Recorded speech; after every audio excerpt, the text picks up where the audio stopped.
السلام علیکم ناظرین، امید کرتا ہوں آپ تمام لوگ خیر و عافیت سے ہوں گے۔ قبر کی پہلی رات کا منظر کیسا ہوگا؟ یہ ایک ایسا سوال ہے کہ جس کی تلاش میں ہر دوسرا شخص نظر آتا ہے۔ آج ہم اس سوال کا جواب آپ کے لیے اسلامی نقطہ نظر سے لے کر حاضر ہوئے ہیں۔ اس کے علاوہ آپ کو یہ بھی بتائیں گے کہ آخر قبر انسان کو کیسے پکارتی ہے۔ کیا یہ پکار انسان کو سنائی دیتی ہے؟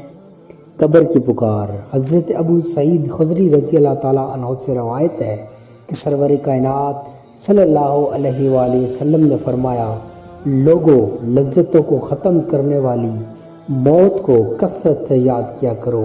قبر ہر دن اپنے مردوں سے خطاب کرتے ہوئے اعلان کرتی ہے، میں غربت اور تنہائی کا گھر ہوں، مٹی اور کیڑوں کا گھر ہوں۔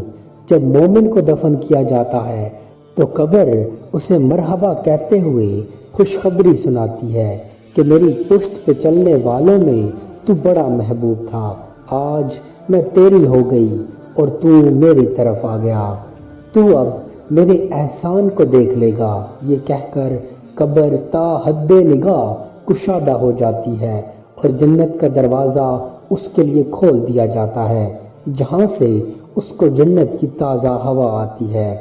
حضرت ابو ہریرہ رضی اللہ تعالیٰ عنہ کا بیان ہے کہ رسول اللہ صلی اللہ علیہ وآلہ وسلم ایک جنازے میں شریک ہوئے، پھر فرمایا، میں بھی آپ صلی اللہ علیہ وآلہ وسلم کے ہمراہ تھا۔ آپ صلی اللہ علیہ وآلہ وسلم ایک قبر کے پاس بیٹھ گئے اور فرمایا، یہ قبر ہر دن بآواز بلند کہتی ہے، اے آدم کی اولاد، تو کیوں مجھے بھول گیا؟ کیا تجھے یہ معلوم نہیں کہ میں تنہائی کا گھر ہوں، غربت و وحشت کا گھر، کیڑوں مکوڑوں کا گھر ہوں، میں بہت تنگ گھر ہوں، مگر اللہ جس کے لیے کشادگی کا حکم فرمائے گا اس کے لیے کشادہ ہو جاؤں گی۔ اس کے بعد آپ صلی اللہ علیہ وآلہ وسلم نے فرمایا، اے قبر، تو یا تو جنت کا چمن ہے یا پھر آگ کا ایک تندور۔ حضرت ابو حجاج رضی اللہ تعالیٰ عنہ سے روایت ہے کہ رحمت عالم صلی اللہ علیہ وآلہ وسلم نے فرمایا، مردہ جب قبر میں رکھا جاتا ہے تو قبر اس کو کہتی ہے، اے ابن آدم، تو ہلاک ہوا، تجھے کس چیز نے مجھ سے دھوکے میں رکھا؟ کیا تجھے معلوم نہ تھا کہ میں فتنہ، تاریکی اور کیڑوں مکوڑوں کا گھر ہوں؟ تجھے کس چیز نے مجھ سے بہکا کر نڈر کر دیا اور تو میری پشت پر خوب اکڑ کر چلتا تھا؟ اور اگر وہ مردہ نیک ہوتا ہے تو اس کی طرف سے قبر کو جواب دینے والا جواب دیتا ہے، اے قبر، تو دیکھ تو صحیح اس کے اعمال کیسے ہیں، یہ اچھائی اختیار کرتا تھا اور برائی سے باز رہتا تھا۔ یہ سن کر قبر کہتی ہے، بے شک یہ نیک تھا، اب میں اس کے لیے سرسبز ہو جاتی ہوں۔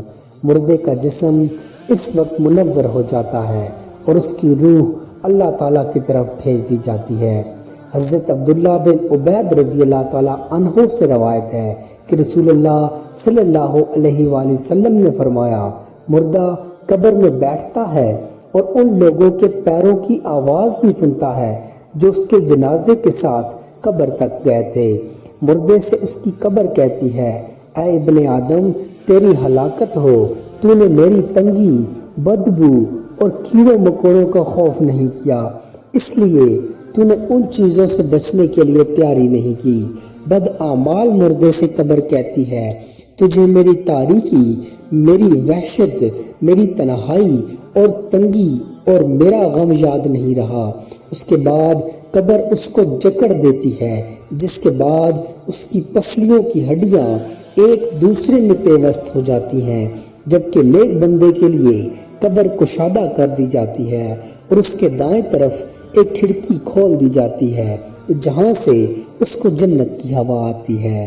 اللہ پاک ہم سب کو قبر کے عذاب سے بچائے اور ہم کو نیک اعمال کرنے کی توفیق عطا فرمائے، آمین یا رب العالمین۔ امید کرتا ہوں آپ کو ہماری آج کی ویڈیو پسند آئی ہوگی۔ مزید ایسی انفارمیٹو ویڈیوز دیکھنے کے لیے چینل کو سبسکرائب کر لیجئے۔ جزاک اللہ خیرہ۔